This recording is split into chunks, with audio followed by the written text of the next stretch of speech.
Hey guys, welcome to another episode of Zach's Credit Card Guide. Today we're talking about some very important changes to the Southwest Rewards program. There's a lot of important changes to go over, including a very important one for the Companion Pass.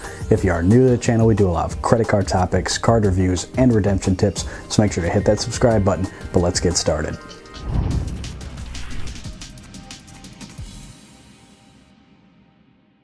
So guys, this week we're going to talk about some important changes to the Southwest Rewards program.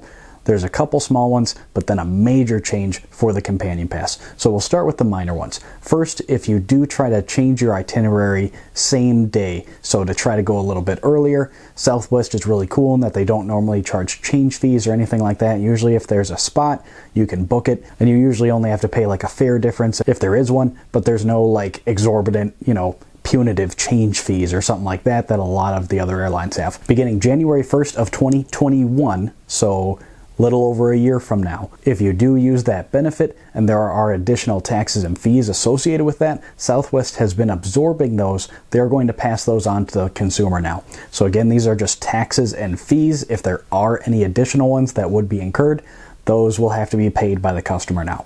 And again, that starts January 1st, 2021. So not a huge deal, but just something to know. The second change is a positive one. Southwest points can expire after a certain time if you don't accrue more miles, and that is pretty common among airlines. Starting today, Southwest points have no expiration date. So if you earn Southwest points, as the policy stands starting today, they will never expire. So that is a very positive change. If you get a couple Southwest cards, or if you rack up a lot of miles, or even for some reason maybe you're going to close your Chase accounts and you got to park all of your points somewhere, you could move them to Southwest and they'll be fine until you're ready to use them. So that is a positive change. But then we move on to a negative change, and this talks about the Companion Pass. Now, if you're unfamiliar with the Southwest Companion Pass, that's a whole video in itself. I'm going to throw a card right here. If you have no idea what I'm talking about, go watch that video and then come back.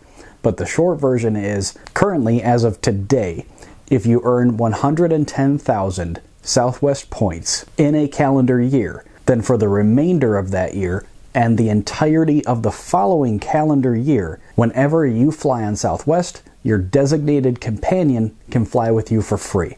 Now, I was able to earn this in January of 2019, and that means I have it for all of 2020 as well. My wife and I have already used it twice, and we're taking a trip here in a couple months to Mexico, and we're going to use it again. So that'll be our third trip on it. We've saved a ton of money with that Companion Pass. And I was able to get it by opening 2 credit cards with Chase, the Southwest Priority card, which is a personal card, and then at the time, the only business card. But now there are 2 of them, and we'll talk about that in a second. Just the bonuses on those 2 cards combined got me over the line for the 110,000 points. What I did was I opened the business card in December, almost hit the spending, waited till January 1st, hit the spend, got the bonus in January, applied for the business card, and then met that spending as quick as I could. I think I met it like end of January, maybe February, but that got me over the line once that bonus posted, and then I had the Companion Pass. Now, beginning January 1st, so in a couple months,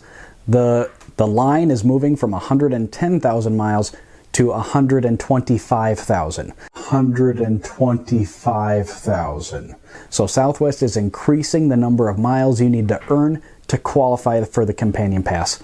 And there's probably a couple reasons for this. One, this obviously does cost them a lot of money. So as prices on everything increases, it seems only natural that things like this will as well. And maybe they're starting to catch on that people are getting it too easy. Now, I don't know how much of a percentage of the population points and miles people make up. I can't imagine it's that much because the banks would clamp down a lot harder if it was.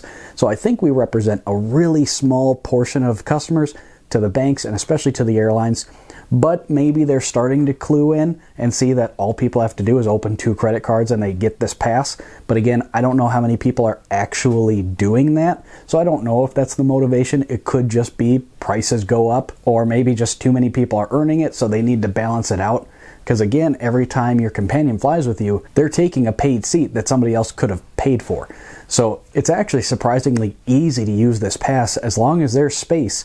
There's really no blackout dates. We've only completed 2 trips and I've already booked this third one, and it was no drama. There was space. I booked my flight, went into my account, couple clicks, and my wife has a ticket as well. So it's a really awesome benefit. So now you kind of have a choice to make if you've been thinking about the Companion Pass.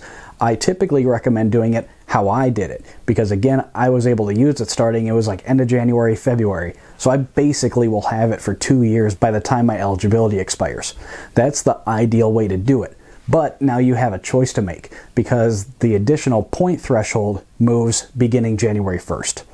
So you can either try to get it before December 31st, when you only need to get 110,000, but that means you only really get it for a year, or you can try to target it beginning January, knowing that you're going to have to get an additional 15,000 points, but it means you get it for all of 2020 and 21, so an additional year compared to trying to get it right now.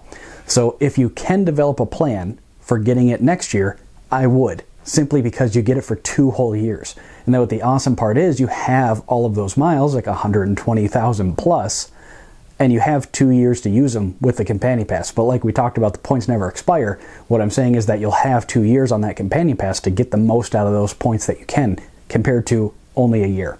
Now currently the personal cards are only offering 40,000 points, and in their terms and conditions, you can only get a bonus on 1 personal card.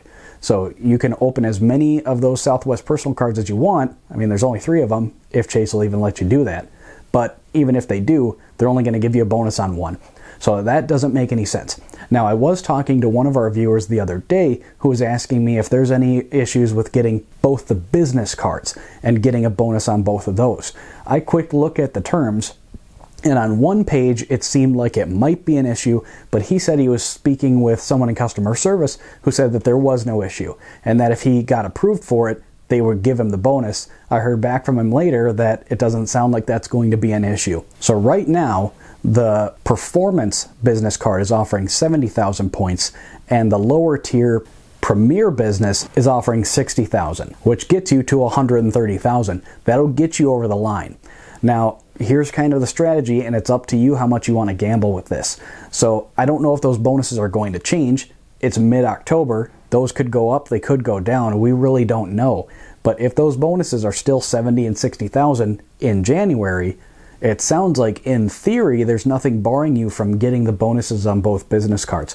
Now, there are a couple things that could happen between now and then. One, Chase could change the terms, and again, I did find in a couple places where it was a little ambiguous, so I don't know if they're going to let people skate by. Also, the bonuses could go down. Now, you could try to get it before December by opening either both businesses right now. You could do that. That'll get you over the 110,000 line, but again, you only get it for a year. So you could try to do that right now, knowing that the bonuses could change.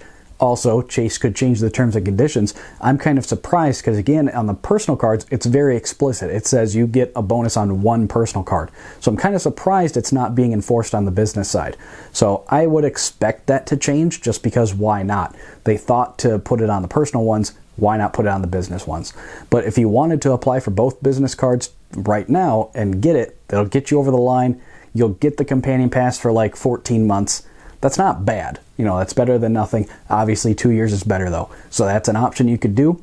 You could wait till the beginning of the year and either open both business cards if the elevated bonuses are still there, or just do like 1 business, 1 personal, and that'll get you almost all the way there. And then you're just going to have to spend on those cards for a while, because you can't transfer points in to meet the line. That's not how it works. You have to earn them organically. So you have to swipe the card and earn the points. But at least as it stands, even if you get the higher bonus business and the personal card as it is right now, that's only going to get you to 110,000. But if you're doing that after January 1st, you're going to need another 15,000. But both of those cards, the earning categories are not really that good. The higher annual fee, the Performance card, has a couple bonus categories on like phone and internet, but that's only 2 times. So you'd have to charge up about $15,000. Now you could look into using plastic and some of those services, even if you have to use it for a couple months to pay the mortgage or the rent or something. Just consider it buying the Companion Pass and, you know, calculate the fees, figure out what it's worth to you. But those are kind of your options. So it's really up to you and what you want to do, what strategy you want to roll with, how much risk you're willing to work with. You know, do you want to wait till January and try to get it 2 years, or do you just want to get it now and the bar's a little bit lower and just kind of give up a couple extra months, but knowing that you can meet it like right now. So it's really up to you what you want to do. There really is no better way to do it. I think if it were me trying to go for it again, I would just wait till January. I would rather just try to find a way to do that and get more time to use it, but that's just me. So my question for you guys is, what are you going to do? Let me know down in the comments. Have you been targeting the Companion Pass? Have you been thinking about this? Kind of here fall is when a lot of savvy folks are starting to think about it, to do what I did and try to target to get it in January. So what I want to know is, if you were targeting it, let me know what you think. Also, what do you think about these other minor changes that they have? Your points are never going to expire, and if you want to change your flight same day and go on standby, if there's some fees, you might have to pay that. But those are just like government fees. It's going to be a couple bucks, not a big deal. So let me know what you think about those down in the comments. But if you guys have any other comments or questions, please do leave them down below. I try to get to every single one. If you want some one-on-one advice, like one of our viewers got a hold of me the other day, the link for my Facebook page is down in the description. We can talk strategy, but if you have any other questions, we can go over those too. I do have some referral links for popular credit cards down in the description. If you're going to apply for any of those anyway, help a guy out. It'd be really cool if you did. But anyway, guys, I hope you enjoyed the video. Leave me a thumbs up if you did. And as always, we'll see you next time. For watching. Make sure to drop a comment down below and give the video a thumbs up. Here's some other videos that I think you'll really like. Make sure to subscribe to the channel so you don't miss any future videos. And I'm on Facebook and Twitter as well. See you at the next one.